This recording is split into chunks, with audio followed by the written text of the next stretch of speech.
Hello and welcome to this video brought to you by School of Management Sciences, Lucknow. I am Asad Karim Usmani, Assistant Professor, Department of Management, and in today's session we will be talking about services, their characteristics and classification.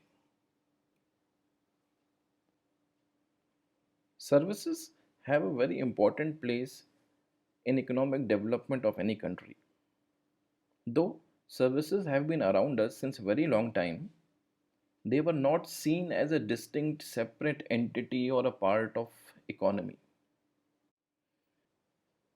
We have heard of Vaid treating patients, gurus imparting education and knowledge in the Gurukul, counselors giving guidance and suggestion to the kings on decision making, priests performing various rituals and prayers. All these are examples of services.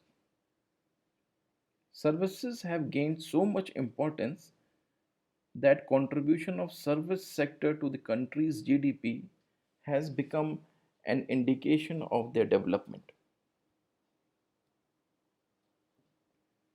Let's see few of the definition of services.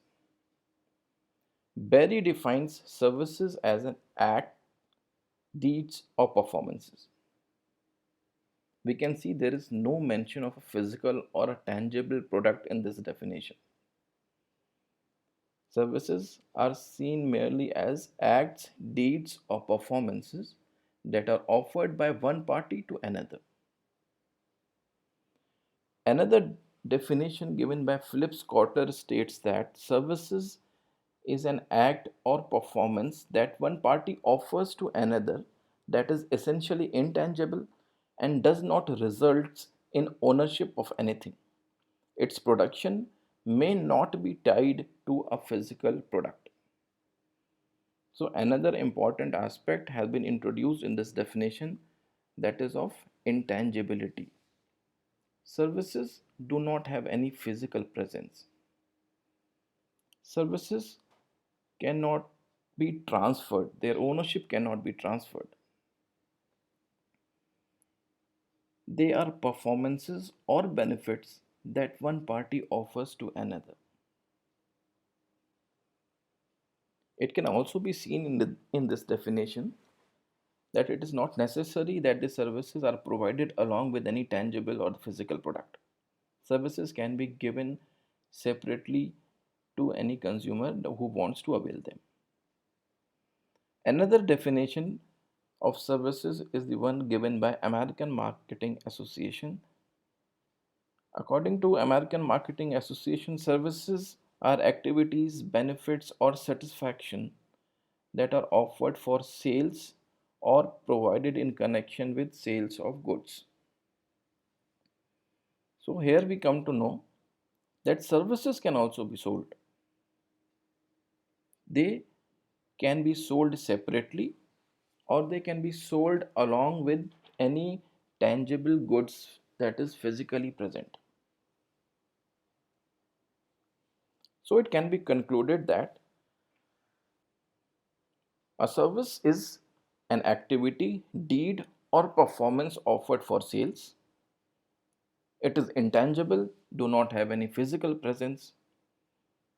It is provided by people, machine, or both. It is rendered for benefit, satisfaction, and value creation of customers. It can be provided separately or it can be provided along with some tangible product. And the ownership cannot be transferred in the case of services. We can only have experiences. Coming to the characteristics of services, the first characteristic is that of intangibility. It means services cannot be seen, touched, or felt. This creates a feeling of uncertainty among the customers. Thus, quality assurance become a huge problem in this case. Marketers use physical evidence to handle such problem. The next characteristic is that of inseparability. Services cannot be separated from the service provider. Their production, delivery, and consumption takes place simultaneously. This characteristic leads to the problem of market expansion. Marketers use technology to handle this issue. Example, banks use ATM facility, net banking, card facility to reach out to the customers. Next characteristic is that of variability. Now, services are known to be highly heterogeneous. It is impossible to have the same service from the same service provider second time. Different customers who avail service simultaneously from the same service provider also have different experience. The example can be seen depending upon the position of their seats in the bus. The passenger can have a totally different type of service experience. The next characteristic is that of perishability.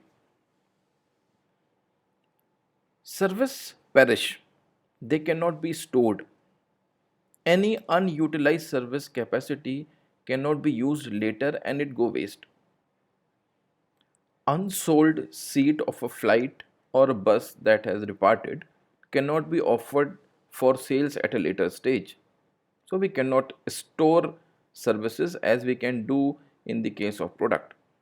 They are perishable. Next one is customer participation. In case of service, customer are co-producer, they are co-creator. Service production is not a one-sided activity as in the case of product. Service quality therefore depends not only on the employees but also on the skills and abilities of the customer. The last characteristic is that of lack of ownership. As services are intangible and perishable, they cannot be owned. Service customers can have experiences but no ownership. Convincing a service customer, that too when there is no ownership transfer, is very difficult. So these were the characteristics of services. Moving ahead, let's move on to classification of services. This classification is done on the object at which or towards which the service is targeted. These can be classified into four categories: people processing, possession processing, mental stimulus processing, and information processing. Let's take them one by one. First one, the people processing service. These services are targeted towards the customers. Customers seek services that are targeted at themselves. Direct interaction of customer and the service provider is necessary in this case. The customer may go to the service provider or the service provider may go to the place of the customer in this case. Examples of such service are transportation, food, lodging, health restoration, beautification. Next one is the possession processing services. These services are targeted towards the belonging of the customer, their possessions. So we can get our mobile phones, we can get our laptop repaired, we can have pest control at our home. These can be offered at the service provider's location or at the customer location. Next one is mental stimulus processing. Such services target mental processes of the customer. Customers have to invest some time, effort, energy to get full advantage of such services. The examples of such services are education, news and information, professional advice, or some religious services. And the last is information processing services. This is the most intangible form of the service, and it is targeted towards the information. The information can be processed by information and communication technology or by professionals. These services are highly dependent upon effective collection and processing of information. Examples of such services are financial and professional services, accounting services, law and marketing services, management consultancies, etc. With this, we hope you would have understood the basic concept of services, their characteristics, and classification. Thank you for listening.